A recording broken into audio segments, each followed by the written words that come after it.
Hidden Gems author podcast, in which Craig Touch and myself, Roland Hume, chat some of the interesting figures and leading lights of this crazy industry of writing and publishing. And today we are delighted to welcome CC Robinson, who is a young adult dystopian author and also a world traveler who actually, has experienced some of the things she writes about. How are you doing, CC? Thank you so much for joining us today. Thank you, gentlemen. I'm doing magnificent. Oh, that's a really positive and affirming thing. Normally people are like, oh, I'm doing okay, or something like that, but magnificent, what a great word. Well, somebody else who's magnificent who we wouldn't be here without is Craig Touch, the owner and founder of Hidden Gems and an author himself. How are you doing today, Craig? I'm doing fabulous. Just fabulous. Yeah, welcome, CC. Right, so today we wanted to talk a bit about something that you're familiar with, which is the cross-cultural, writing about cross-cultures and characters and narratives and how to get all that right. But it sounds like you're the expert on that because of some of the stuff that you do outside of writing in your work, traveling around the world and meeting with people in all sorts of cultures and environments. So why don't you tell us a bit about all of that and how it led to your writing and what you write about, and then we'll go from there. So I was a medical student and working on my master's in public health at Vanderbilt University, absolutely minding my own business when 9/11 happened. And I know a lot of people, can remember back to what it was like right afterward. We all wanted to know, what can we do? Well, I was in medicine, and lo and behold, got an opportunity to help a medical clinic in Afghanistan. And this was in 2002, 2003, 2004. So it depended on the week, how things were going in Kabul, what things were like there. And some weeks things were great. Other weeks, the Taliban was resurging. And so that's the setting of when I first started asking the questions, how can we help? What does help really look like in this day and time? And how is it sustainable through whatever is going to come in Afghanistan? And sadly, unfortunately, we got our nonprofit set up in the U.S., figured out how to work with USAID, and the Taliban took over Kabul. Wah wah. It was like, so we had to pull clinic personnel out, and that was sad and very disappointing. But I'd rather that than they die. So we did that, and then I was okay. I'll graduate medical school. At that time, we had started doing some work in Colombia, South America, during their civil war and their conflict there. And that was mainly in the mountainous regions of the nation. And that I wasn't even going. I was pregnant at the time. And so I was kind of grounded at home, but we would send medical teams up into literally the hinterlands of Colombia, where there were no clinics. You would have to travel a couple days in order to get medical help. Wow. And so that is when that desire to really help in a nation's apocalypse, their version of the apocalypse, if you will. A war is an apocalyptic situation because the normal ends. Everything that is normal, like I go to work, I can go and get a flu vaccine, I can go to the grocery store, all these things end. And that's where we went in. So that was my formation, really, in post-apocalyptic and apocalyptic literature, was in lived experience. So, first of all, you were in college in 2001. What's your secret? There are some grays up here, but that's okay. My secret is some really good genes. My mom did not go gray until she was well into her 50s, and I'm not far behind, but that's okay. Well, I was going to ask, when are your trips to Ukraine and the Middle East scheduled? So it's interesting because we after Colombia and after that conflict kind of died down, we were already working in Sierra Leone, West Africa, and that was our longest running stint. We were there for 10 years, plus or minus, maybe a little bit plus, and we took the local nonprofit from a place where they didn't have a clinic to where They had planted 2 clinics, and they took the clinics into the villages, so into the bush, on the backs of motorcycles. Wow. And I kid you not, like, the most requested procedure was a dental extraction. You think about it, like there were no dentists in the nation when we first started our work in Sierra Leone, and we had taken a team that was only dentists, and they taught all of the church planners in that organization how to extract teeth.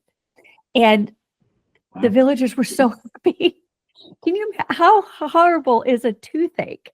And then someone comes in and relieves it. That's just amazing to me.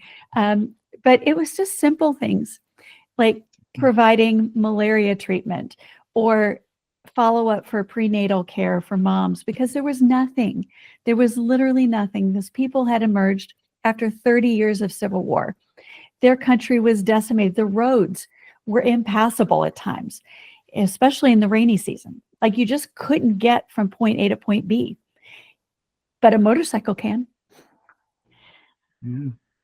So, I mean, that sort of really explains how you get the background for writing sort of these dystopian novels, YA dystopia that you write in.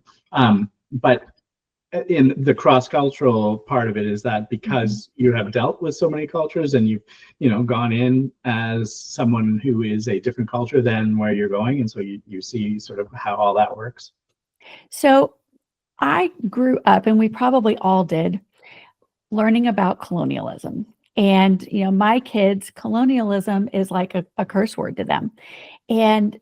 But at this time, I didn't have kids. We didn't have that mentality necessarily here in America, but I knew that the old way of doing missions was not right.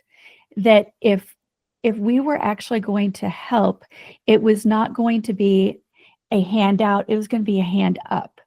And how can we partner together, recognizing that the people we're serving, quote unquote, know a lot more than we do in some areas.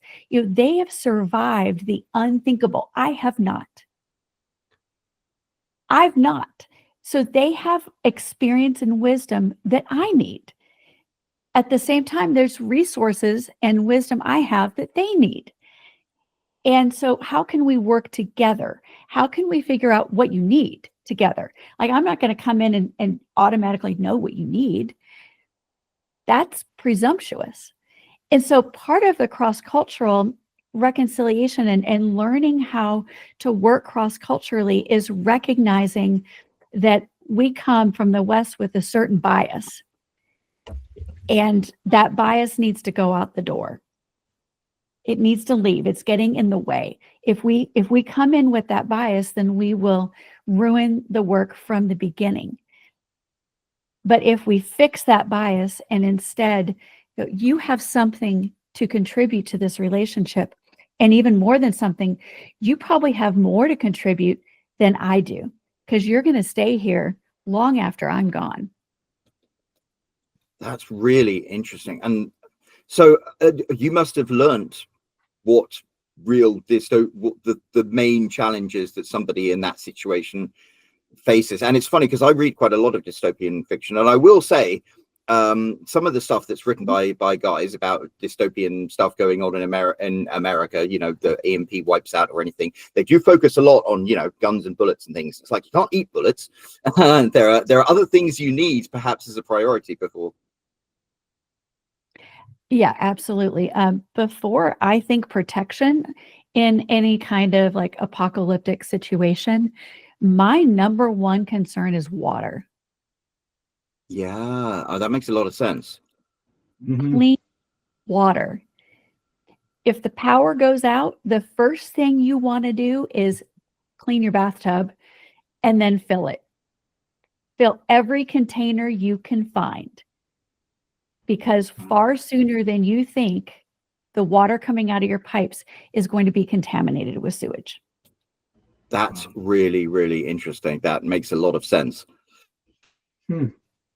Yeah, you don't think about that. I mean, you wouldn't think about toothaches either, but then when you really think about it, and a lot of these places, they have much bigger concerns than probably brushing their teeth and getting access to that, and they got to live with that, right? And that's one thing to live with it, but then you can't fix those problems. You're going to get cavities, you're going to get toothaches, and then you don't have that, and then that's this constant, the pain all day, every day. And like, like if I was writing dystopia, I wouldn't even think about those little things. I would just, think about more of the bigger picture items. I had a wisdom tooth problem the other day. I'd have served myself up to the zombies if I had to live with a toothache. Mm-hmm. That's hilarious. But yeah, you don't think about it, but yet most of the world's mortality is due to unclean water and lack of access to clean water. And so that's my first thing. And you can survive for 3 weeks without food, but you can only survive for 3 days without water. So really, you've got to secure water first, and then it comes food. And security is a distant, in my mind. It's down the line. It needs to be, because people will get desperate. But it is a distant concern after those first two. Now, another thing that I've noticed as a hiccup that in a lot of dystopian books I read is people authors get very focused on the dystopia part of things and sometimes neglect the story side of things. And and that it's funny how important story is and characters are to any story in any setting. And I think it is dystopian and post-apocalyptic fiction does run into the habit of authors writing a lot about the big picture and neglecting the little picture. So how do you keep your books, human? Dystopian literature or post-apocalyptic literature, either one are a framework around the story. If you don't have a story, why are people going to read it? You need a reason, a compelling reason to keep the reader turning the page, which means they're entertained, they like the characters, they've connected with the characters, they're invested in the story, they could see it happening to them. There's got to be some hook that gets the readers turning the page. And nothing bores me more. I will put a book down so fast. If I get into more than a couple pages of world building, I'm like, I'm snoozing, and I'm a writer. I'm just so impatient. And so I know that as a reader, because I'm like that, when I write, I need to keep the reader hooked. It's got to be about the characters and their transformation, their story, their growth.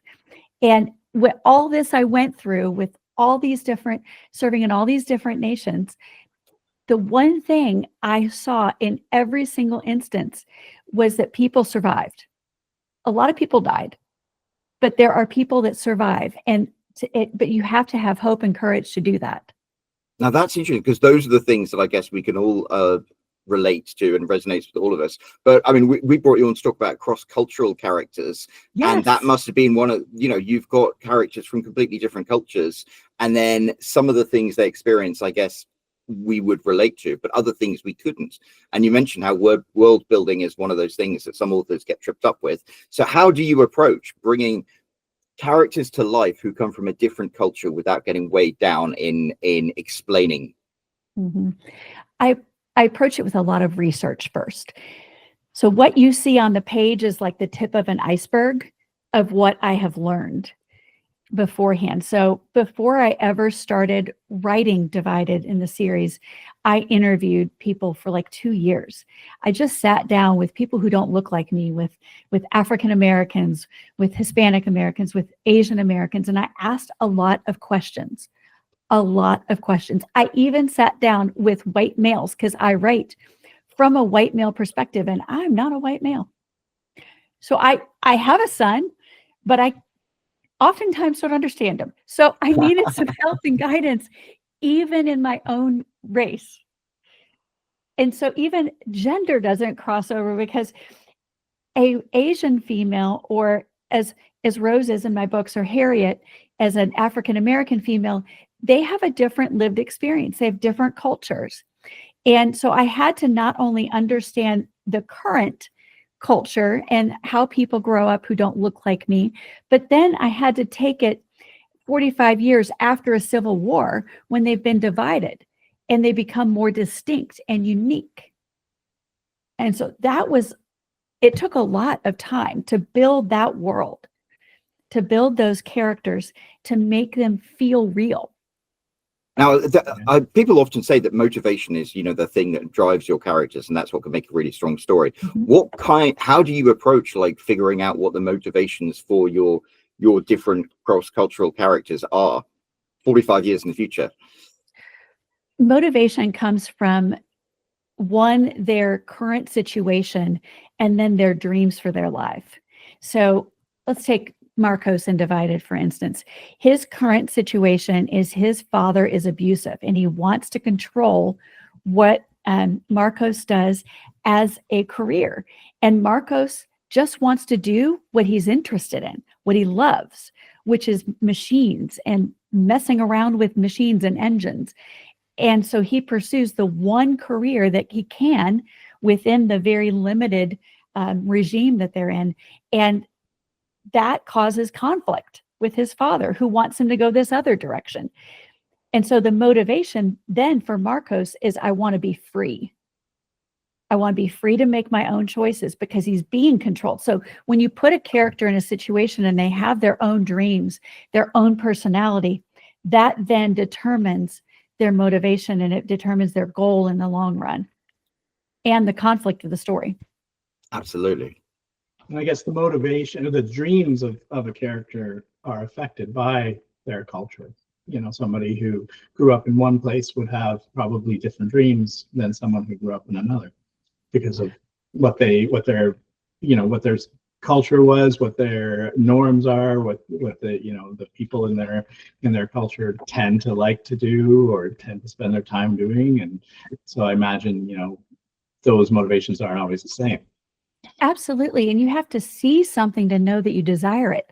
So if you've never met, for instance, a doctor, if you've never seen someone in medical care, how can you know that that's something you want to do?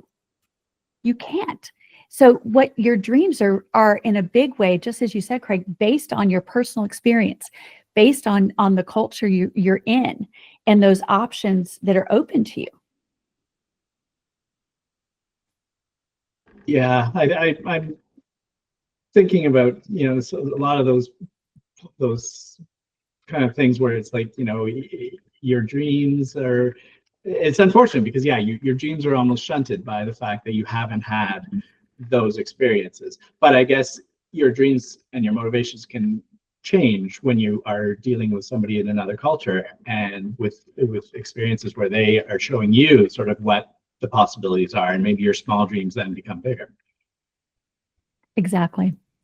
Now, how do you get these characters to be relatable? And I guess maybe is it because what you're searching for isn't necessarily a thing, a specific thing. It's more a feeling. In Divide, he wants freedom and independence, and that's something that I think whatever culture you can come from, I guess you can relate to that. So is that how you sort of make your characters relatable? I think relatability comes from putting a character into everyday situations that we in our current culture recognize. So in the young adult section of life, that might be school, it might be a career decision, or trying to, gain independence from parents, assert your own personality, those coming of age ideas. It could be something that a struggle that they have, like a boy that they like that doesn't like them back or whatever. Like, we can all relate to those general struggles. So how do I take those very normal 2025 life struggles for a teenager and put them into a dystopian society in 2070? Right. Makes sense. And I guess, the idea of you're not just writing about one culture that you're not familiar with. You're writing about multiple cultures, and the fact that they have to sort of integrate, and you have to think about how they would integrate and how the experiences of this person in this culture will affect how they relate to this person who came from this other experience in another culture. And so how do you make that integration? That integration happens in the underground rebel movement. It doesn't happen above ground. It doesn't happen in real life. because the regime has put up walls among everyone and prevents that from happening. And so the characters encounter people from other ethnicities only inside of the rebel movement. And I try to keep those interactions at the beginning very like easy, accessible for the reader. It's over food, or maybe it's cultural practices around music or celebrations, parties, those types of things. And as the series progresses, it gets more, shall we say, into a more place of intimate knowledge, like grief. How do we handle grief? How do we process disappointment? How do we handle conflict? There's different cultures handle these things differently. And those differences come out as you move through the series. And you see characters even wanting to try out the way another one of their friends' cultures deals with something, because maybe it is a different model for them that is healthier. Perhaps it's accessible where their own way, for instance, grieving, maybe their own way of grieving isn't possible in the situation I put them in. Maybe it's not possible, and you just can't bottle up grief. It has to go somewhere. But can you release it in a way that is different from what your culture says? Can you process grief like maybe your friend does?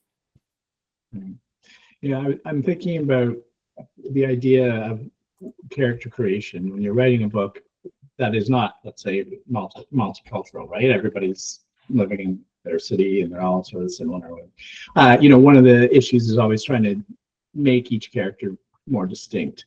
And then, when you contrast that with this idea of multiculturalism, it almost brings in naturally character differences. And I'm thinking specifically of, like, say, the water idea, where one person comes from a place where water is scarce and another comes from a place where it's abundant. And then they get into this, the situation where water is presented and their reactions are going to be completely different. It's scarce, that person's going to try to hoard it and grab as much as they can. The other person might be like, it's just water, it's fine. But that gives you almost that natural difference in characters without even having to go even deeper, which is to try to figure out, okay, well, this guy's a jerk and he's going to act like this, and this person's a very, you almost get those built in when you work with different cultures. You do, but I think you have to take it a step beyond and really make sure your personalities are unique.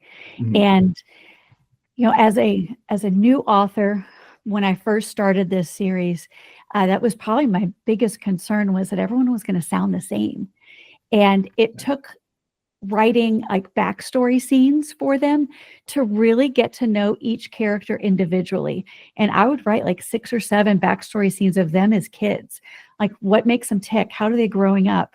What was their life like? What was high school like? Because gosh, that's a lot of different opportunities for character development in high school and middle school, right? Right.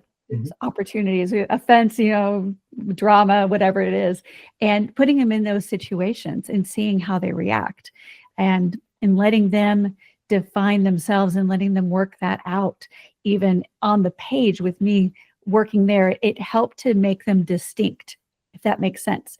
But yes, the culture is a one area of distinction, but then as they come together, the underground is really creating a distinct culture of its own, where everyone is free to express their own culture and it's celebrated, and even it's not in an appropriating way, but sharing in culture together. Like the African American area in my books has a unique handshake, and my characters develop their own version of that only they get to do. Like, okay, you can try to copy it, but you're not in the in crowd. You're not with us. And it's a sign of them as a family, as a group. And so how can you do that as an author to move them together while keeping their distinctiveness in their personality and allowing them to create a new separate culture that is not divided? Now, it's funny we're talking about cross-cultural characters, because your books are set in America. You wrote them quite recently, didn't you? Last year. Last year is when I published the first. I started writing them in 2012. But it's funny. I mean, obviously, we don't want to get political on the podcast because I might get deported in the current climate. But I mean, it's an interesting thing that you wrote this book, and then real life is some of the things that you wrote about are occurring in real life, and that's kind of like how do you feel about that? It makes me want to get the rest of the series out and start Amazon ads right away, so I can maybe prevent a disaster. That's just all I feel now. No, I started writing them in 2012. I describe it this way: Obama was president, and we thought we were racial racism. Turns out we weren't. Trayvon Martin was murdered, and a few weeks later, I had an all-night dream where I saw this series. I saw our nation collapsing. And I met my 4 characters, and they showed me the world, and they said, we need freedom, and we need you to write it. And I was like, what? I don't know how to write. I'm a technical writer. But it turns out you can learn. And so I spent a long time learning, but 2020 happened, and my husband said, you have got to get these books out. America needs these. The world needs these books. And I was like, okay. And so I worked hard, found an editor, and started releasing last year. Well, good for you. And I think, what is it? Was it Nietzsche who said that we authors have to exist because otherwise we die of the truth? But I mean, it's one of those things. I love books that I'm always trying to tell my European friends, because I live here in New Jersey. I'm like, don't judge Americans by what you see on the news about what's going on in America. Most Americans are really, really good, fundamentally good people who are very against a lot of the things that are going on. And I think it's books written by people who have that message that are so important, because it shows that, the values of what people's real values are. I agree with you. And I think it's interesting that we're having this conversation with the topic, 14 days after everything that happened on 9/11, and 9/11 is always a hard day for me anyway. And then you add what happened on 9/11 and another, school shooting, and it's just, when is this going to end? And I just have to ask, is anyone paying attention? Is anyone really thinking about these? And as long as we are in these camps on either side, we're not going to get this ability to talk. If we think everything we know is right, then we're probably missing something, because we haven't walked another day in someone else's shoes. And that, of everything I learned working in Sierra Leone, working in Colombia, working in other places around the world, it's that until we walk a day in someone's shoes, we have very little right to judge their viewpoint. I mean, we can discuss it, we can understand it, we can be curious about it, but judging it?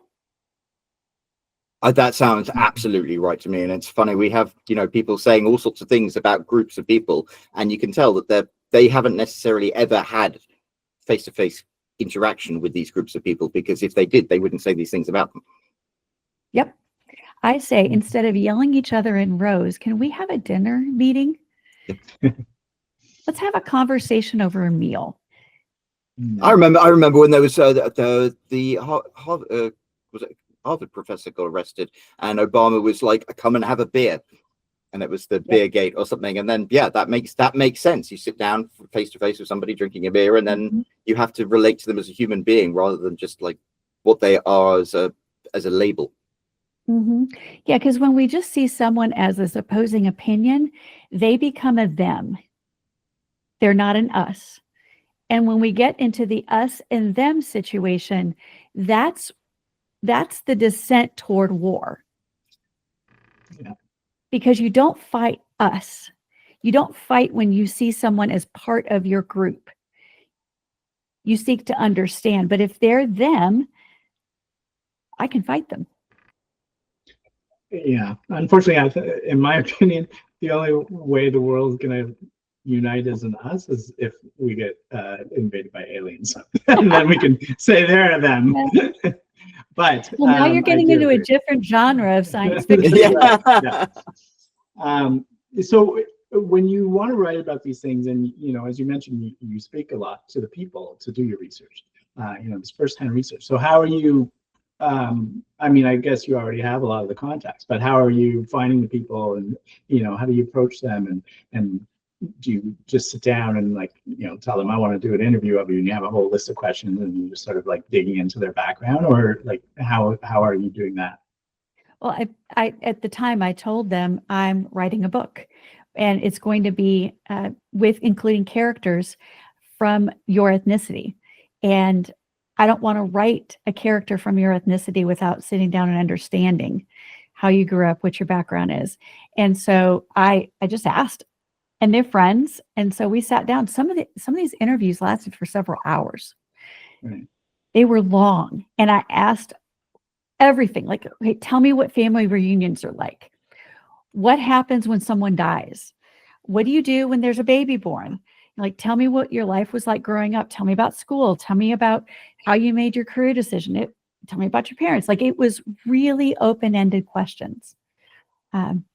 And it was a lot of them. And I recorded them. I wish I had AI at the time to transcript, but I did. I actually would listen. I would write notes. I have an entire notebook of notes from these interviews. Now, did you find you were better friends with them after the interview? What? Did you find you were better friends with them after the interview? Absolutely. Absolutely. Because I knew them in a way I'd never known before. And I had more questions after that. I would come back and say, so you said this about family reunions. Help me understand this. So it's just being curious. Would you talk to more than one person in a culture to make sure that you're not happen to get this one person who's had a very different experience than most of the others? Yes, I would. Yes, I did end up talking to multiple people in each different ethnicity. I also did a lot of what I call primary reading. I love autobiographies. And so I would read autobiographies by people who don't look like me, and to get a sense of their lives as well. Understanding that, I went back into the 1800s and read firsthand slave accounts, firsthand accounts of new immigrants at different stages of the United States immigrant waves, read firsthand accounts from the World War II internment camps, firsthand accounts from North Korean prison camps.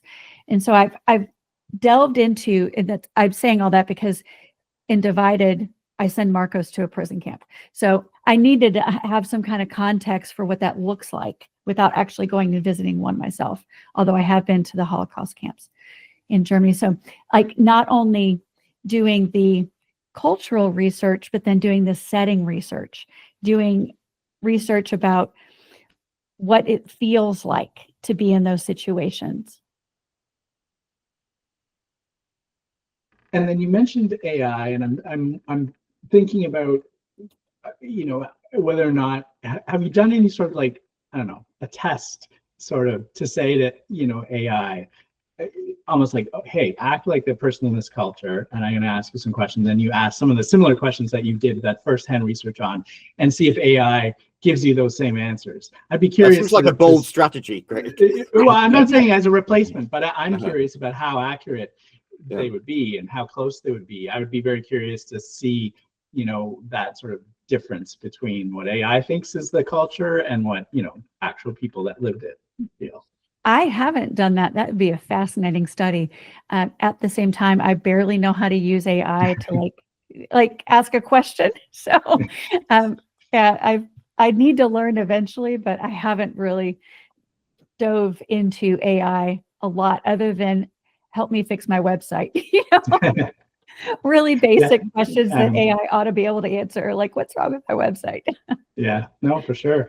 I'm just curious about whether or not, a lot of people talk about how accurate or not accurate it is, and different ways that you can make it sort of more accurate, like by saying, okay, you're a person from this background and you've lived there your whole life. Now answer these questions as if you were that person, and then supposedly it filters its answers based on all the experiences it draws from, what it knows about that culture, right? So I'm just curious about that, and how accurate it be. But that's experiment you could do for the next one. I can experiment and let you know, but my concern would be it tends to hallucinate. Sure, exactly. That's why I'm wondering, how accurate it would really be, or if it would just go off the rails. So okay, so then you do all this research, you pull it all together. When you wrote the book, did you then send it to some of these people as early beta readers and be like, hey, what do you think about these characters that I kind of based off of our conversations? You better believe I did, and they did not hold back on their feedback. Oh, well, that's nice that they're honest. Yeah, well, that's you want that. Mm-hmm. Yeah, I wanted that. I told him rip it apart. So yeah, absolutely. I think the most challenging character for me to write was my white guy. It's so funny. I'm writing about my own culture, technically, but putting a guy in it, it was very difficult to write Jason. But yes, I did have those same people I interviewed give me feedback, as well as my editor is a sensitivity reader. So she was able to give some very good critical feedback that I absolutely listened to and did everything she said. And did they identify any sort of pitfalls, any issues that you ran into that you think might be helpful to others that are trying to do something like this similar? Yep. So can we not describe color using food? Oh, do you know, I've heard that one a lot. It's like his chocolate skin, caramel skin, coffee with cream in its skin. I mean, please, can we just say the color? Let's just say the color instead of describing it using food. That was one of the things I didn't realize, that how offensive that is. Yeah, I mean, my problem is I'm ginger in English, so like the nickname for British people is gammons, because they look like cooked gammon, like ham gammon. Oh, and you're right. That's I could think of nicer things to be described as than that. Yeah. So stay away from food. That's one of the very simple things. Another thing that I was doing early on, a mistake I was making early on, is over explaining in the culture. So in America, because we are this great melting pot, we have a context. For instance, let's take rap music. Like, you may not listen to rap music, but certainly when I say the words rap music, you know what I mean. In that culture, they don't have that context. And so I found myself over explaining, not wanting to use the words rap music, but putting words to it in a way that a reader from our culture understands, oh, that's rap music, but that they would use to describe it. Does that make sense? Yeah, that's a parlor game you play, isn't it? Where you have to explain something without using the word of what it is. Mm-hmm. And I was incredibly wordy about it at first.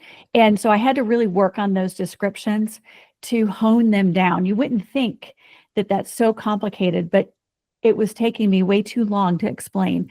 And like, you're over explaining this. Can you say this without all the complexity? Can you say this in a less complicated, easier way to understand? And could you? Well, it took a while, but yes. Eventually. Yeah, those are good ones. Any others? I think another thing is when you have two characters relating who have never experienced each other's cultures, put yourself in each of their shoes and think, what about the other culture are they not going to understand, or would they not, would be a curiosity factor for them? That's an interesting one. Yes. Yeah, I guess if they don't have a concept for, I mean, yeah, I guess I always hear that that idea of how certain cultures have, people that live in, I don't even know, like, not Alaska, but the Arctic or whatever, they have 27 different words for snow or something like that, right? And it's like, that's almost like, why? It's snow. Like we would just call it snow. And I guess if we had that, it was, it's almost like you can't even imagine their experience. And to you, it's like, you think you understand it, but then you talk to them, it's like, oh, it's another level, right? For instance, if you've never had macaroni and cheese, right, how would you describe it? Ooh. Yeah. So something you've like never seen it, you've potato. never had it, you've never had anything covered in cheese, you've never eaten pasta. you'd say something like, it's like having an orgasm in my mouth. It might look like worms. It might feel slimy in your mouth because cheese is like it kind of coats everything, right? Yeah. It would be very heavy if you're not used to cheese coated things. So you have to put yourself in that character's position. What would it be if I were experiencing this for the first time? That is If I interesting. saw ballet for the first time, how would I explain that? How would I tell someone else what I just saw, what I just witnessed? And they might not like it. I mean, 2 of my kids love mac and cheese. My third one is on the spectrum. He'd rather cut off his own hands than eat that because the texture is wrong. And so that's Rose's issue too. I think she's probably on the spectrum, and she doesn't like macaroni and cheese either. Yeah, and everybody says more for us. If you think about when you describe something to somebody in your own culture, you can still use sort of comparisons, right? Mm-hmm. to describe something. But if you're talking about talking to somebody in another culture who doesn't have the same frames of reference, it will be much harder to describe that, because you can't say, well, it's just like this. Well, I don't know what that is either. Okay, how about it's like this? No, I have no idea. And you have to go really off the beaten path to try to describe it. And as a writer, you have to describe it in a way that the reader understands, and they're almost in on the secret. That's funny. You have to have different perspectives to be able to understand it, and that's always tricky, because I guess one of the things with writing is you can take a shortcut by writing about things that are instantly familiar to your audience, and then you really come into a different challenge when you take that comfortedness away. Well, this is why I write from 4 perspectives, because each of my characters sees the world differently. And if we only had one perspective, we would be missing the richness of the other 3. Well, do you know, we're actually approaching the top of the hour, and I wanted to stop there because that was such a beautifully worded thing that you just said, that we're missing the perspective of the other 3. And that is what it's all about. I mean, that's why we write, is to give people our perspective. And that's why we read, to get other people's perspectives. So, yes, unfortunately, we are approaching the top of the hour. Before we ask you, Cece, where everyone can read your books, Craig, do you have any final questions? No final questions. It has been fascinating, because it really is. It's one of those thought experiments, and like you said, there is a board game like Taboo or something like that, where you can't, you have to describe something, and you can't use a certain number of words that are the most common words you would use to describe it.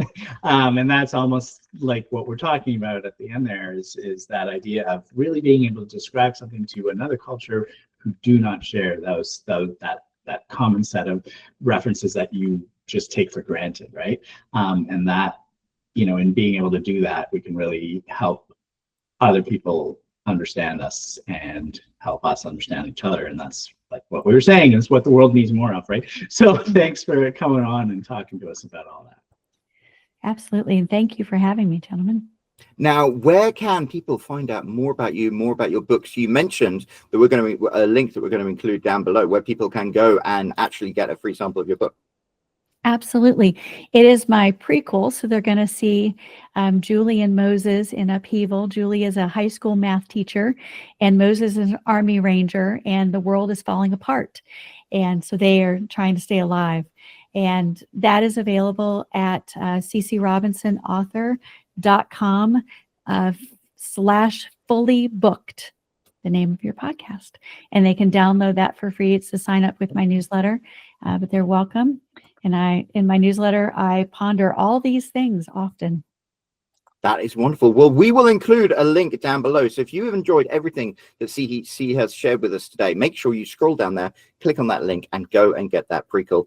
And while you're down there, you'll have passed that big empty comment section. So make sure you leave CC a comment and let her know how much you appreciated everything she shared with us today. And you could also, if you haven't already, click that like button, that subscribe button, and there's a little bell icon you can click to get notified every time there is a new episode of Fully Booked. And of course, there will be a brand new episode of Fully Booked next week. So until then, cheerio.